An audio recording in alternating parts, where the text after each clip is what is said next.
first-person parkour. I don't see any other game on the market that's doing that. Apex Legends, Call of Duty, they kind of have those systems, but it's not realized in a way how it's realized in our game. Was there ever an idea like Dying Light should have been Dead Island 2? That's also why we decided to publish Dying Light with a different publisher, because they just wanted a safer project. At some point, we have considered 4 different characters for Dying Light, and Kyle Crane wasn't really the winner. In Dying Light 2, you guys decided to not go with Kyle and go with a new character, Aiden. I think we underestimated a little the importance of Kyle Crane and how important he is to the community. We experimented a lot with Dying Light 2. We know that we have made some decisions that maybe weren't exactly what community was asking for. So the first thing that we were a little bit precious about was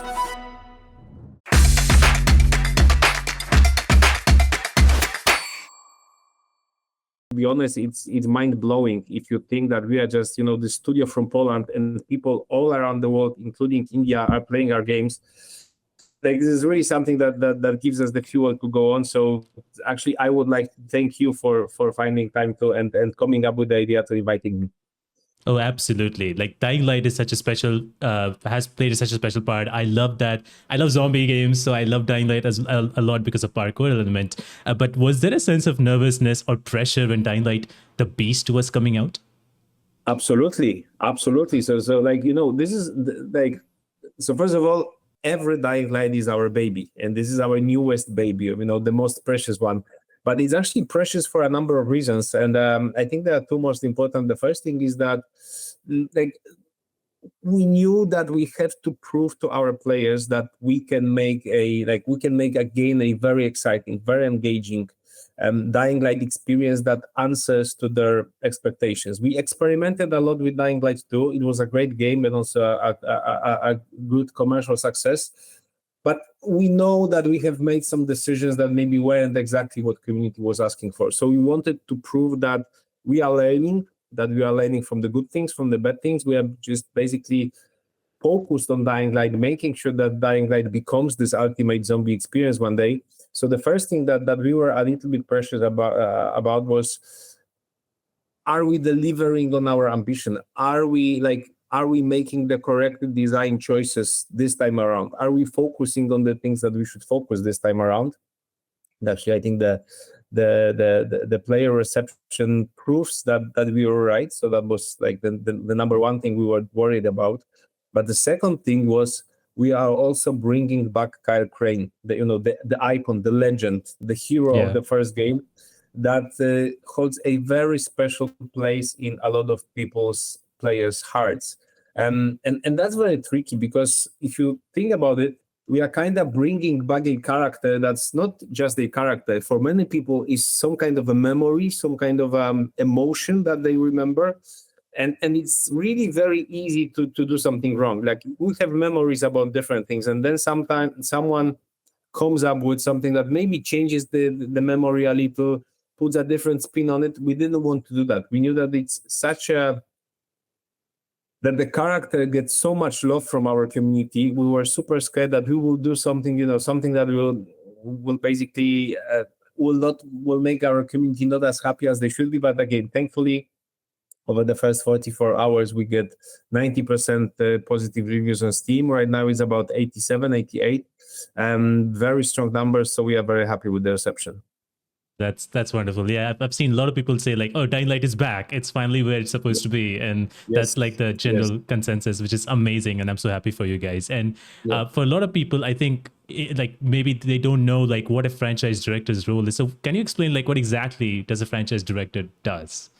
Of course, but to be honest, it's not that simple, because because of my experience and my history at Techland. So okay, I'm a franchise director. So of course, the franchise is Dying Light, and I am director for that franchise. What that means is that I'm responsible for growing the franchise, for making sure that the franchise stays true to what defines the franchise. I'm also making sure that so I'm putting my fingers here and there all over any creative decision, any business decision that we are making around Dying Light.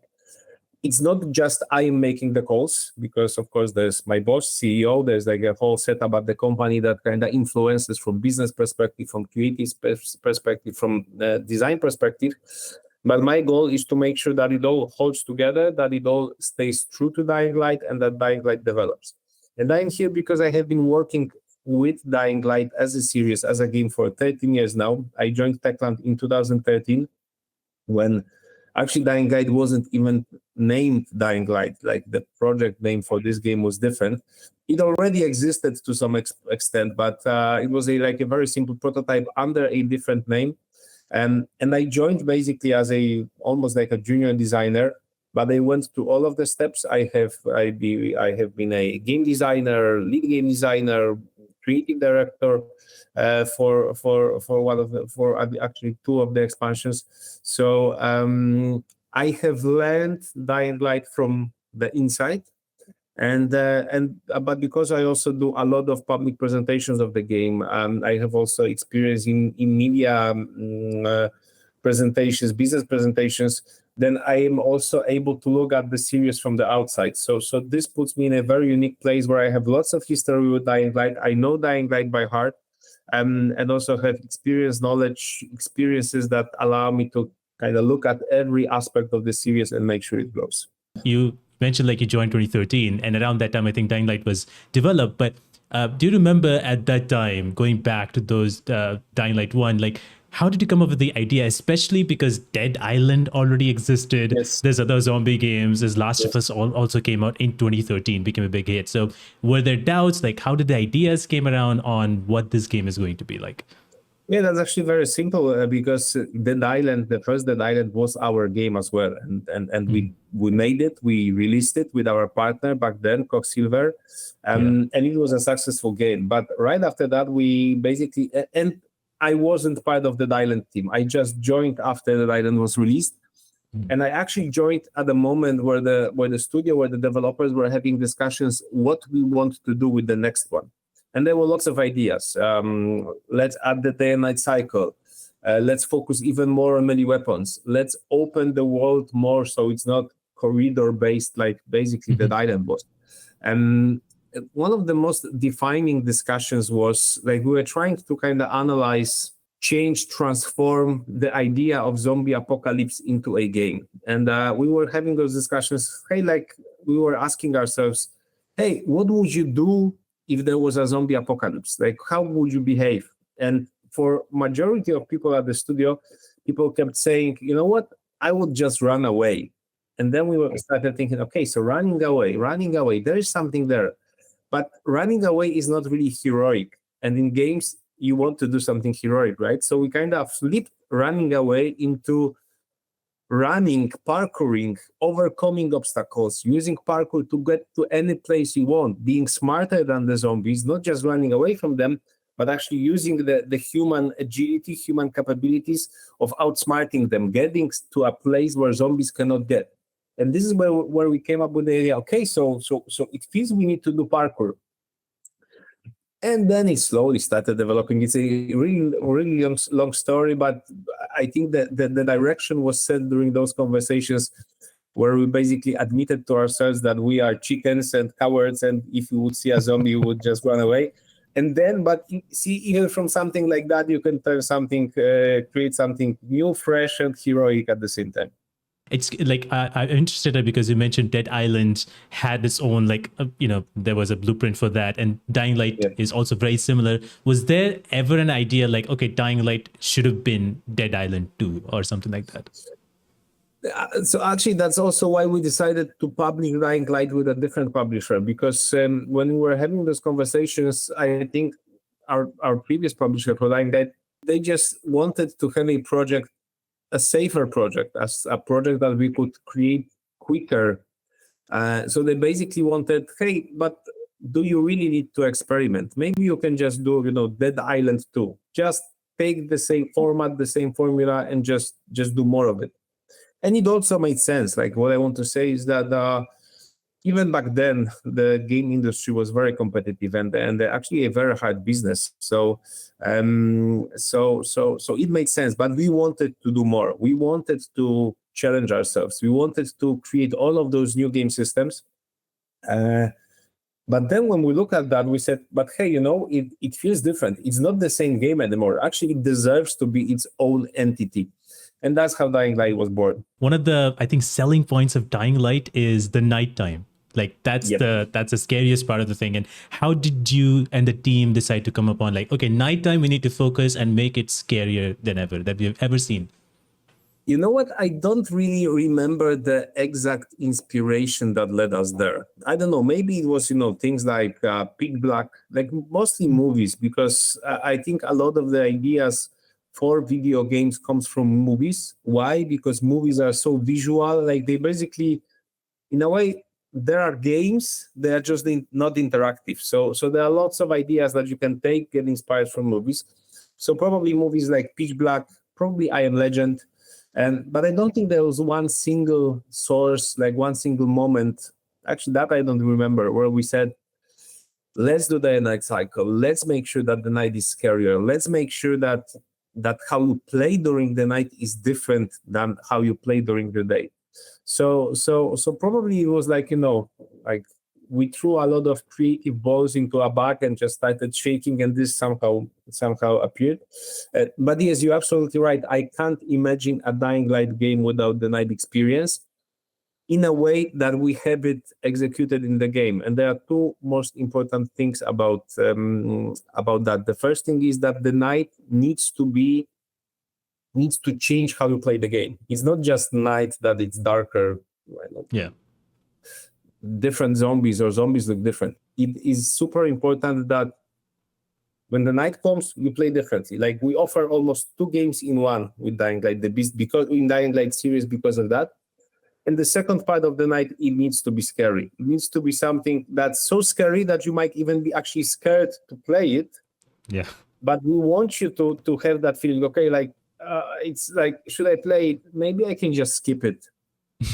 Yeah. But then you should wait for the moment where you will wake up one day and say, okay, it's Friday. I have done my work. I have done my school. I have now I'm ready. Now let me challenge myself and let's play the night. So I think those two elements, that it changes how you play, it changes the rules of the game, and that it's scary, challenging, difficult. Hence, those are the two elements that night experience needs to have in Dying Light. Yeah, and I think we can only get that experience with Dying Light, and there's no other game I believe that. Yes, I hope so. I hope so. Yes, for sure. Because I think a lot of people who play Dying Light, I think will play nighttime with friends, probably not alone. Yes. They're like, we have to play with someone. Of course. Like if you have friends, then it's good to kind of have someone friendly voice in your ear. Sorry, telling you, like, we'll make it. We'll beware, there's volatile there. Let's hide here. Like basically giving those tips and supporting each other. That's something that's of course makes the night experience funnier. Yeah, definitely. And the other thing that I feel like Dying Light owns it very well is parkour. That's the thing that people talk about all the time. They love jumping through rooftops. And one of the games that I kind of feel maybe has been taken inspiration, you can clear on that, is like Mirror's Edge was also something where he had a lot of parkour. We had a little bit of gunfight that was also in Dying Light. Was that an inspiration? Yeah, of course. Like you can say whatever you want, but Mirror's Edge is the OG, is the granddaddy of. It basically is the first person representation of parkour in video games. Yeah. So of course it was a game that resonated very strongly all around the world. But then at the same time, unfortunately, Mirror's Edge is no more. Like when it's like the last game was released, I don't know, like 12 years ago, or maybe even longer than that. So yeah. So I don't think it will make a return. We'll see. But I think we took the direction. We took some of the ideas of Mirror's Edge, and we managed to take it really to like the next level, the next level. We are lucky enough to have a gameplay mechanic, first-person parkour, like very physical, very real first-person parkour that, to be honest, I don't see any other game on the market that's doing that. Of course, you can see that, I don't know, Apex Legends, Call of Duty, they kind of have those systems, but it's not realized in a way how it's realized in our game. Because in those games, it's like almost like, action sci-fi take on this. So you don't really feel that this is like a real human that runs, that climbs, that has the weight, the physics. It's just, like super soldiers that are able to, you don't even see their hands, you just basically feel like a super soldier camera doing stuff on the levels. So I think in terms of real, of course, video game, but still video game real representation of first-person parkour in games, thankfully we have something that no one is doing at the same level that we do. Oh yeah, I think that's completely true. That it is just unparalleled. I feel like it only can be seen in Dying Light, and the first game brought Kyle Crane. You mentioned like Kyle is such a big part of this game. How like the casting of Kyle Crane is Roger Craig Smith, amazing actor. Did you have like anyone else in mind when you were like kind of trying to cast Kyle Crane, or was Roger Craig the moment you saw him like, yeah, that's him? So actually, I was kind of doing some cleanups on my desktop, and I found a document like from 2013, maybe 2014, 13, maybe even older, where I discovered that at some point we have considered 4 different characters for Dying Light. Oh wow!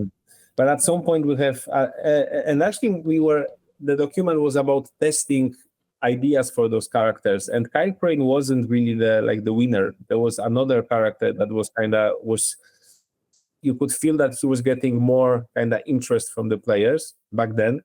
To be honest, I don't know, like this document really surprised me because I kind of forgot about it, and I don't know how we settled on Kyle Crane in particular.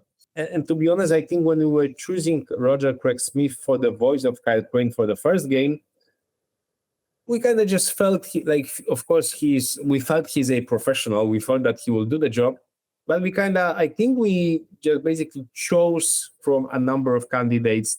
This guy sounds the best. Like this fits.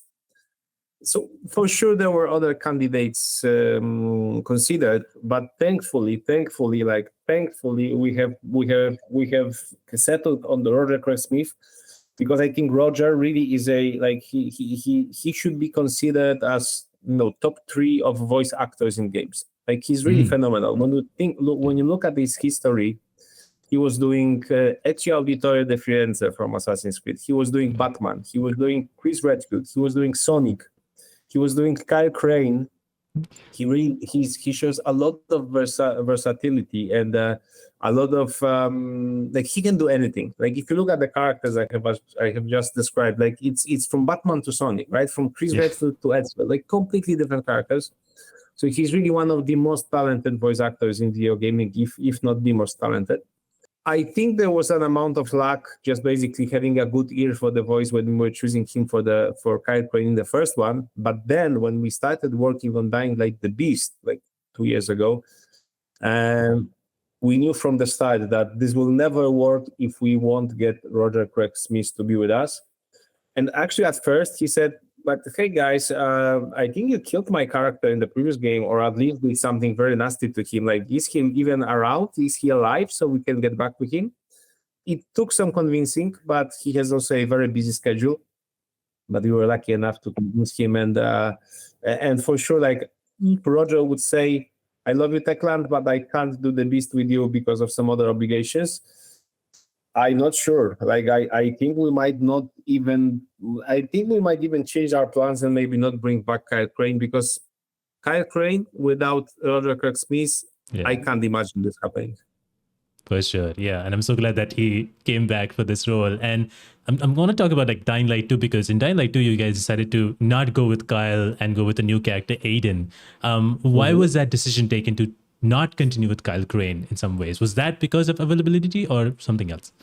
No. I think it was we back then. So first of all, I think we underestimated a little the importance of Kyle Crane and how important he is to the community and how strong the feelings towards this character are. I think they were also slightly different back then when we started working on Dying Light 2. And it was actually it was like we started very early because we started working about a year after completion of Dying Light 1. What happened then was, like we changed technology. There was COVID epidemic in between, so this slowed us down. But we started right after the release of Dying Light 1, and back then he wasn't such a legend because he was relatively fresh character from a relatively fresh game. The game was good, but also the game wasn't as legendary as it is right now. If you ask people right now about, I don't know, the best zombie experience, especially open world, they will say, of course, Dying Light. But back then, it was just just another great game that was released at that time. So I think we decided to go with Aiden because the importance of Dying Light, and especially Kyle Crane, wasn't as big when we made that call.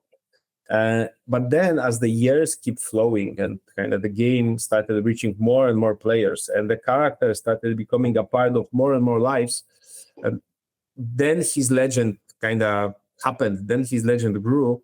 And now I think it's very obvious to us how important this character is for the community. But I also think Aiden at some point will get that recognition. And maybe he needs a little bit more love. Maybe he needs like some new adventure that will kind of shine a new light on the character. But like in my perfect world in the future, I would love to see Kyle Crane and Aiden Caldwell back to back, basically doing something together. Yeah, that would be lovely. I think hopefully at Dying Light 4 and those two guys together, that'd be great. One of the things like you mentioned, completely understandable. One of the things like you mentioned, it was COVID for Dying Light 2, would have like completely slowed things down. So what was the biggest struggle during the development of Dying Light 2? No, there was a lot because Dying Light 2 actually was a very tough project for us. But I think I have mentioned two of the most important ones. The first thing was that we have changed the technology that powers the game. Basically at the start of the production. We, up till Dying Light 1, we were working with our own technology called Chrome Engine. And then for Dying Light 2, we decided basically to write from scratch a completely new one. Of course, it uses some elements from the previous one, like all of the experiences, some solutions, but it's like it was a new philosophy behind behind how the engine works. And it was tough because, it's like you're doing podcasts. So maybe that's a wrong metaphor. So I will use a different one. Imagine you write a book using a word processor on a PC. And at the same time, you try to write the word processor. So actually it allows you to save the book, etc., format it, etc. So, or maybe an even different metaphor, I think even more popular, is basically, riding a train and putting the train, how do you call it, railroads in front of the train as the train goes. So that was tough. Technically, that was a very, very difficult project because of that. At a very, very crucial moment of production, right before we were hitting our alpha milestone, the COVID pandemic happened. So we had to basically evacuate the whole studio. Everyone had to change suddenly to remote work. It was very new for us, very new experience. We weren't prepared for that as the same as the whole world, basically. But actually, there was one, I would say, saving grace in this. And that saving grace was that we don't remember this right now, but the first few months of COVID were actually quite difficult, like psychologically, because no one knew what's going to happen. Like it was suddenly the whole world changed. And like there was a lot of tension, a lot of fears, a lot of anticipation, anxiety, and we were also, everyone was at their own home, so the social interactions were very limited. But as I said, we were working on the alpha milestone for Dying Light, and that common goal, the fact that we are working on something together as a team, it really helped us. I think it would be much harder for us psychologically if we wouldn't have this game that we were working on, that we were excited for. So in a way, this kind of helped, but generally the process of working remotely, I think this impacted a lot of games that were released at that time. we can look at different perspectives, but I think nothing beats people in the office, in the studio, exchanging ideas, sharing the energy, which is much easier when you have someone next to you than when you compared to when you have someone in front of you on the camera. There was a lot of criticism when Dying Light 2 came out on like, oh, how X and Y and everything else, and comparing it to Dying Light 1. And a lot of people had statements and things like, oh, they felt like it was rushed. And I'm sure that it was also a case of like, because you guys are working on pandemic, it is very hard to get everything in the way that you guys would have wanted. What are some of the things I feel like that you learned from Dying Light 2 and the making of Dying Light 2 that you could implement in The Beast? I think the most important thing, like generally, I would say it's the details. I think we have discovered that thanks to our amazing community, how important little things are to make Dying Light experience the Dying Light experience. Like, I think we have underestimated it. We also didn't have enough, I would say, time. There were obstacles, for example, the COVID pandemic, that kind of distracted us and made us not focus on the details as much as we should. But and when I talk details, just to give an example, little things like when you hit a zombie, how exactly does he behave? Like if you look at screenshots from Dying Light 1 and Dying Light 2, you can say, well, that's basically the same game. Like you see a zombie in front of you, there's a machete in your hand, probably you will hit that zombie, something will happen. But it's super crucial that the something will happen, because in Dying Light 1, we somehow we managed to almost grab the perfect reactions to hits. We almost managed to find the perfect, how high you jump. Like even details like, the sun is setting and the zombies are looking at the sun with some kind of a hypnosis. So those little things really made Dying Light special. And we kind of lost sight of some of those details for Dying Light 2. So for Dying Light The Beast, we really wanted to kind of bring that back, refocus ourselves, maybe not create a game which is the biggest and the highest, that has the biggest number of explosions. Just focus on the game that does exactly what it needs to do at the highest possible level with the attention to detail. And I think that paid off because, as I said, the reception from players, the reception from media is very, very good.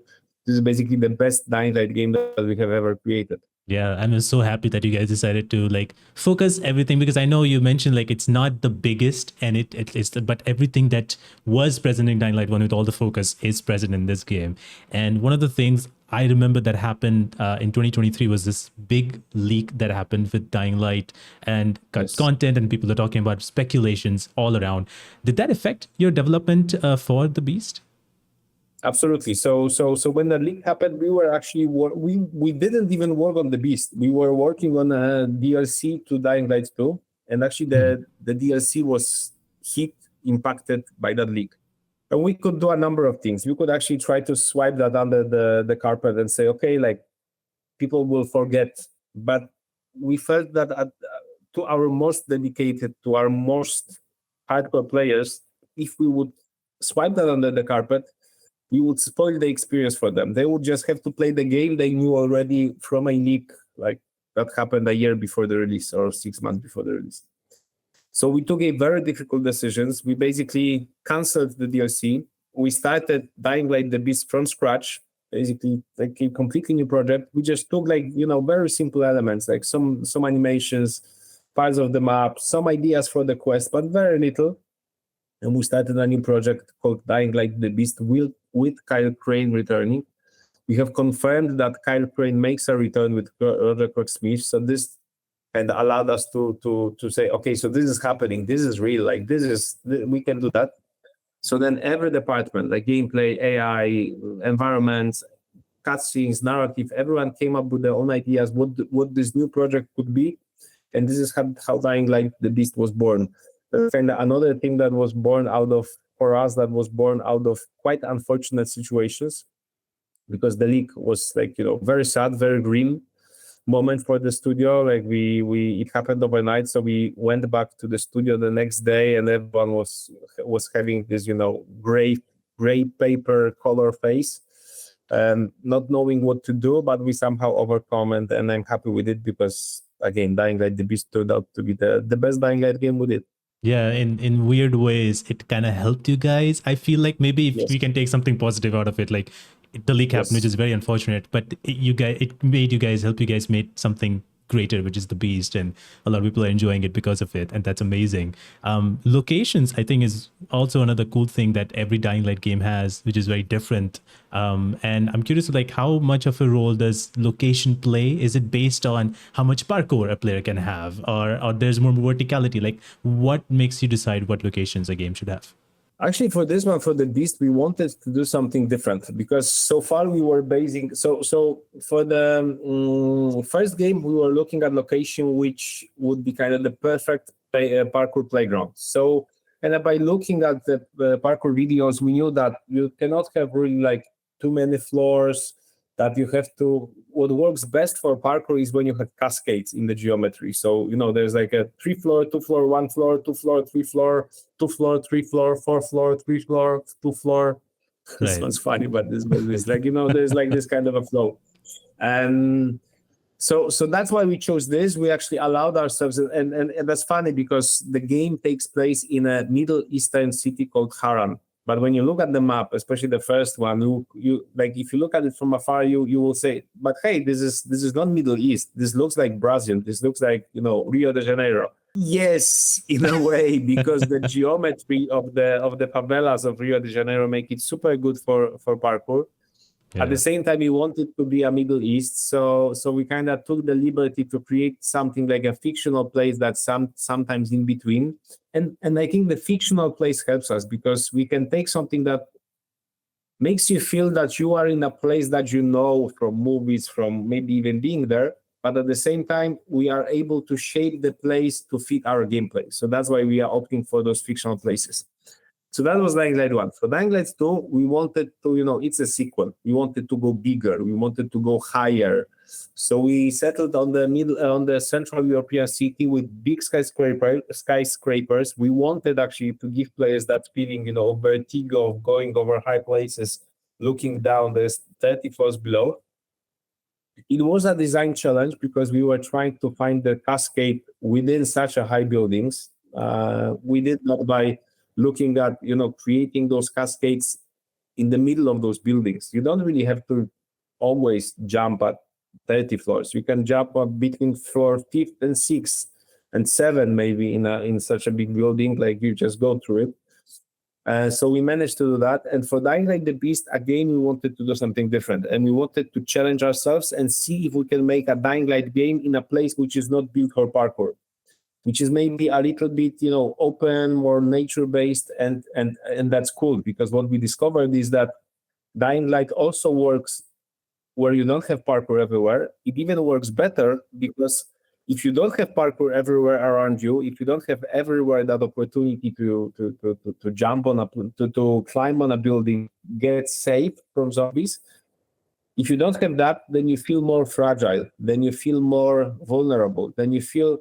like the threats around you are more dangerous. And we wanted to have that because we wanted Dying Light the Beast to be a survival game. So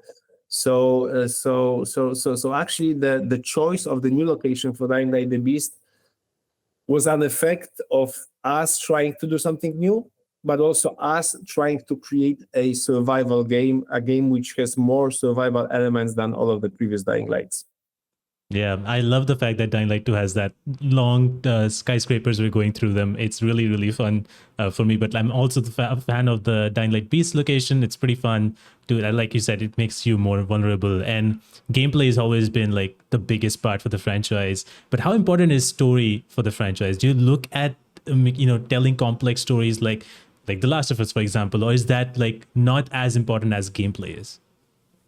I think it's not as important for us. Like how I see it is that the story needs to be engaging, that you have to encounter characters that are interesting for you, that create some kind of emotions for you, but you can achieve all of that without being very serious, without looking at, moral dilemmas, without kind of trying to we don't want to focus players too much on the story because the gameplay is so explosive, so reactive, so cool to play.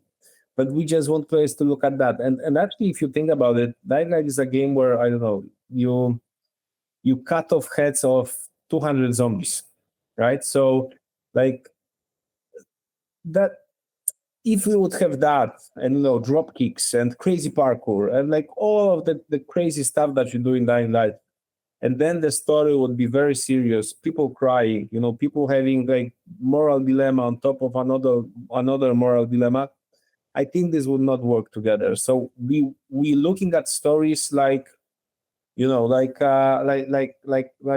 summer movies. They need, like, of course they need to be good enough so you don't say, hey, that story is stupid, I don't get that story, like that story is too simple or too hard to follow. Those needs to be a very strong stories where you get who's the good guys, where you get who's the bad guys, where if there are twists, and there are twists in our games, they surprise you, where you know what the goal is, where you meet characters that you like or create some kind of emotions for you, but we don't want them to be too serious, too heavy, because we feel this would take away from the gameplay.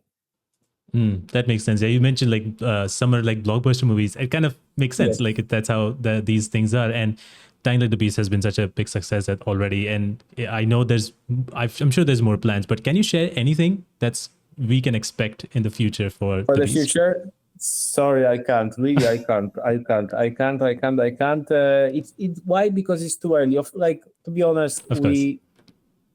We are so direct, so transparent to our community that we will start talking as soon as possible. Maybe we'll even say to ourselves, we shouldn't be talking yet, but someone, probably me or someone else, will just start spilling the beans because we are so excited about what we do. But really, it's too early. Dying Light the Beast has just launched like 4 weeks ago. We are focusing on this game. We are trying to kind of still to tell players, hey, like, this is a great game, great quality, great performance, a lot of fun gameplay. Have a look at it. We are just moving into post-launch phase of Dying Light the Beast. We have announced like currently what happens is there is a number of community challenges called Call of the Beast that is happening inside the game. We have announced a roadmap for this year where you can expect New Game Plus, an end game mode called Legend Levels, a new difficulty, Nightmare difficulty. So there are things happening in Dying Light the Beast still. So we kind of don't want to distract the players nor ourselves of thinking about the future. Like, we are thinking about the future, but we just don't want to talk about too much about it. Also, because we are at the very early stages, so maybe the plans will change, and like, we don't want to promise something that we might change in the future. I'm so excited for what's gonna come next for Dying Light, and I'm hoping that there's more sequels of Dying Light, and it continues to be ongoing franchise moving forward because people love this game and they want this game to be as big as it can be. Thank you so much. I hope so as well.